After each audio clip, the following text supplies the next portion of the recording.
یہ قرآن ایک بابرکت کتاب ہے جسے ہم نے آپ صلی اللہ علیہ وسلم پر نازل کیا تاکہ لوگ اس پہ غور اور فکر کریں اور تاکہ اہل فہم اس سے نصیحت حاصل کریں۔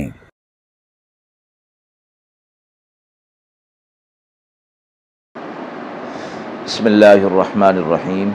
السلام علیکم ورحمۃ اللہ وبرکاتہ۔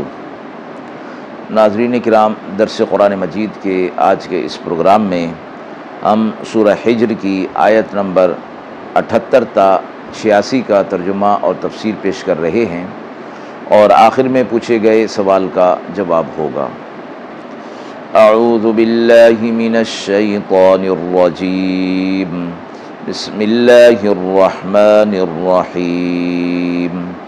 وَإِن كَانَ أَصْحَابُ الْأَيْكَةِ لَظَالِمِينَ فَانْتَقَمْنَا مِنْهُمْ وَإِنَّهُمَا لَبِإِمَامٍ مُبِينٍ وَلَقَدْ كَذَّبَ أَصْحَابُ الْحِجْرِ الْمُرْسَلِينَ وَآتَيْنَاهُمْ آيَاتِنَا فَكَانُوا عَنْهَا مُعْرِضِينَ وَكَانُوا يَنْحِتُونَ مِنَ الْجِبَالِ بُيُوتًا آمِنِينَ فَأَخَذَتْهُمُ الصَّيْحَةُ مُصْبِحِينَ فَمَا أَغْنَى عَنْهُمْ مَا كَانُوا يَكْسِبُونَ وَمَا خَلَقْنَا السَّمَاوَاتِ وَالْأَرْضَ وَمَا بَيْنَهُمَا إِلَّا بِالْحَقِّ وَإِنَّ السَّاعَةَ لَآتِيَةٌ فَاصْفَحِ الصَّفْحَ الْجَمِيلَ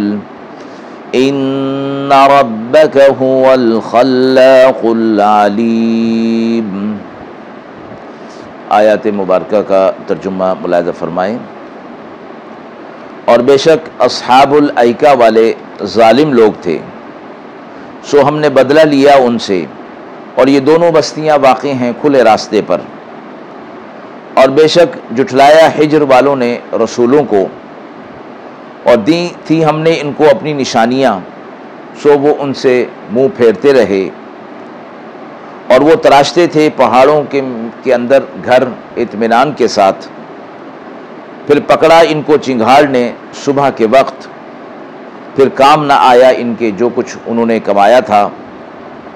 اور ہم نے آسمان اور زمین اور جو کچھ ان کے اندر ہے بغیر حکمت کے نہیں بنایا، اور قیامت بے شک آنے والی ہے، سو آپ خوبی کے ساتھ درگزر کیجئے، بے شک آپ کا رب خلاق ہے، پیدا کرنے والا ہے اور علم والا ہے۔ آیت مذکورہ میں اصحاب الایکہ اور حجر والوں کا ذکر ہے۔ یہ بھی دو قومیں تھیں۔ ایکہ جنگل والوں کو کہا جاتا ہے۔ بعض کہتے ہیں کہ مدین کے پاس ایک جنگل تھا۔ ایکہ اصحاب مدین ہی کا لقب ہے۔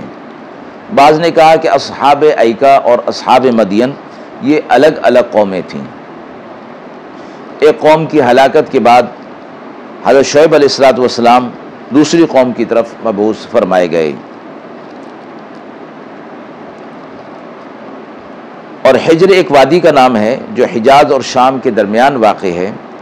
اس میں قوم سمود آباد تھی۔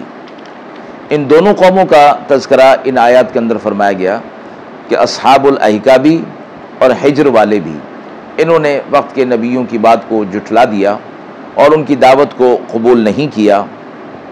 اللہ نے فرمایا کہ ہم نے انہیں نشانیاں دی تھیں، اور ان نشانیوں سے انہوں نے اعراض کیا، منہ پھیر لیا، اور یہ لوگ ایسے طاقتور تھے کہ اللہ رب العزت نے انہیں یہ فن سکھایا تھا کہ پہاڑوں کو تراش کر گھر بنایا کرتے تھے اور اطمینان کے ساتھ اس کے اندر رہا کرتے تھے۔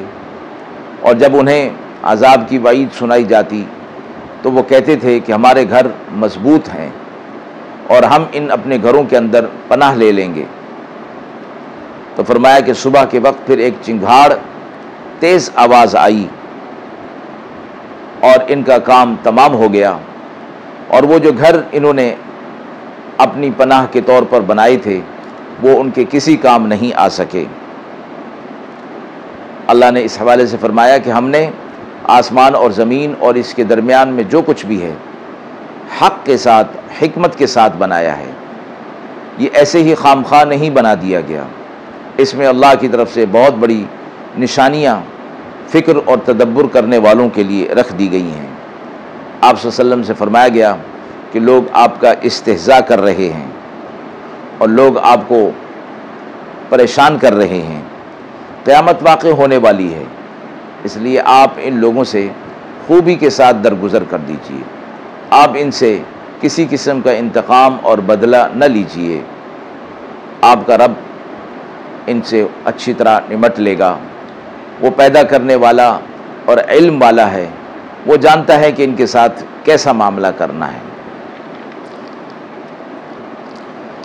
آیت کے حوالے سے سوال پوچھا گیا ہے کہ کفار کے کفر اور عناد کے حوالے سے ان آیت میں آپ صلی اللہ علیہ وسلم کو کیا ہدایات دی گئی ہیں۔ رسول اللہ صلی اللہ علیہ وسلم جو اللہ کا پیغام اہل عرب تک، کفار مکہ تک پہنچا رہے تھے، اور اس کے جواب میں آپ صلی اللہ علیہ وسلم کو شدید مخالفت اور عناد کا سامنا تھا، ان آیات میں آپ صلی اللہ علیہ وسلم کو ایک قسم کی تسلی دی گئی اور فرمایا گیا کہ آپ ان کے کفر کا اور ان کے عناد کا غم نہ کیجیے۔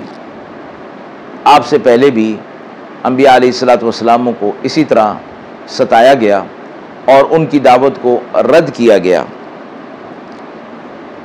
ایک روز فیصلہ ہونے والا ہے اور وہ روز قیامت کا ہے، اللہ رب العزت ان کا فیصلہ فرما دیں گے، اور ہم نے اس کائنات کو ایک مصلحت کے تحت پیدا کیا ہے، اس لیے یہ لوگ اس کائنات کے اندر رہ رہے ہیں اور آپ صلی اللہ علیہ وسلم کی مخالفت کر رہے ہیں۔